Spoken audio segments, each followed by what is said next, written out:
Divine right of kings is nothing but the reflection of sunlight upon gold. Crown church are ground to dust. You control the gold will decide the future. The French Revolution was one of the biggest upheavals in recent history, so it's a fitting backdrop for Assassin's Creed's rebirth on new-gen hardware. A massive shift for the series, Assassin's Creed Unity rebuilt everything from the ground up, from free running to character progression to the way missions were structured. With Assassin's Creed Syndicate about to grow and refine the Assassin's Creed formula with an injection of industrial-age technology, let's take a look back at how Assassin's Creed Unity changed the series.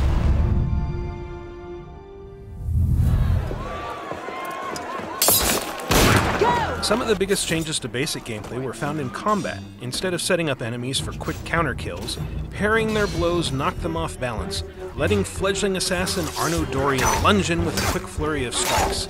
Dodging bullets became less bloody. Rather than human shields, Arnaud avoided shots with a well-timed diving roll. The fights took on a new rhythm and sense of challenge, and the return of instant healing medicine made the learning curve a little easier. Unlike his predecessors, Arnaud couldn't switch between different melee weapons on the fly, but he could choose his primary armament from a wide variety of weaponry. Players who weren't satisfied with sabers or foils could also try out polearms, heavy weapons, and even rifles that doubled as firearms and non-lethal clubs. For now, we're going to need weapons. And that's to say nothing of the guillotine guns introduced in the Dead Kings expansion, which were essentially heavy axes that also fired mortars. Basic exploration went through its share of changes as well. Free running had a lighter, more fluid feel than in earlier games, and it introduced new controls for upward and downward traversal, giving you the means to climb quickly or descend safely if there weren't any hay bales nearby. Building interiors were another new consideration, offering new places to hide from pursuit and hunt for treasure. Also new was the ability to sneak with a button press, letting Arnaud creep past unsuspecting guards and set up ambushes from behind low cover. Fleeing from enemies would leave behind ghostly last-known position images as Arnaud broke their lines of sight. Even Eagle Vision changed dramatically, going from an alternate vision mode to a powerful sonar-like pulse that could reveal hidden enemies and objects through walls, ceilings, and floors. A party? I wasn't invited. Neither were the horses. I'm sure she just misplaced my invitation. I'll find my own way in. In a lot of ways, Assassin's Creed Unity was the most free-form adventure the series had seen since its very beginning. After you were introduced to Arnaud and served a short sentence at the Bastille, the crowded streets of Paris were completely open for exploration.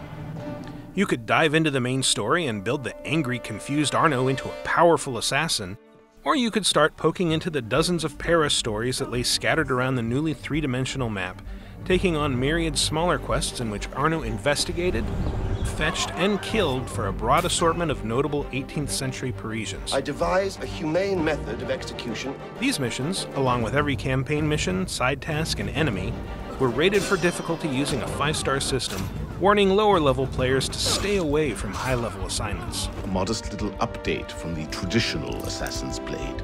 Assassin's Creed Unity also changed the way character progression worked. Players earned skill points through story and co-op missions, opening up progression for those who just wanted to run amok in Paris with a few friends. Skill points could be spent to unlock familiar skills, like money pouch bombs and lockpicking, as well as a few new ones geared specifically toward co-op, like the ability to share Eagle Vision or the effects of medicines. Also, the disguise ability from earlier games' multiplayer made its debut as a single-player skill, letting you slip past enemies as a civilian. Like in Ezio's games, Arnaud could also be beefed up with new weapons and clothing, with the latter comprising a huge selection of coats, belts, and so on. Where Ezio's armor just added to his health bar, however, Arnaud's wardrobe additions were geared toward different playstyles, imparting different boosts to his health, stealth, and combat skills, while also letting him carry more of certain items.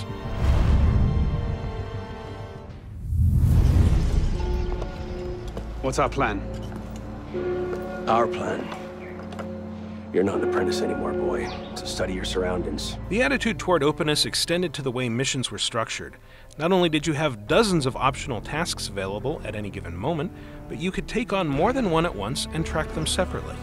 Some missions even let players tackle familiar tasks at their own pace. For example, tailing and chasing became more forgiving, as you could now track your target to their destination if you lost sight of them. Assassin's Creed Unity also introduced black box missions, which filled the area around assassination targets with optional objectives that could make approaching your targets and leaving the scene a little easier. You could, for example, jump out and attack a Templar henchman as you walk through Notre Dame, but by killing one of his goons beforehand, you could wait for your target in the confessional for a much nastier kill. Hey there. This is probably disorienting, so I'll be brief. I'm Bishop, not my real name, obviously, but that's as much as you'll get today. Even the modern-day story underwent some serious changes. Rather than living a parallel life as a reluctant assassin or an office-bound hacker, you never left the Animus, or Helix, as the consumer version was called. See you on the other side. The sci-fi elements were still a key part of Assassin's Creed Unity, however, and manifested themselves as narration from your new handler, Bishop, Ooh la la. and time warp missions that took Arno to some unexpected places. The road from Masyaf to London has been long and littered with dead Templars, but every stop along the way has brought us to fascinating new settings and charming new characters, and each has contributed something major to the evolution of the franchise.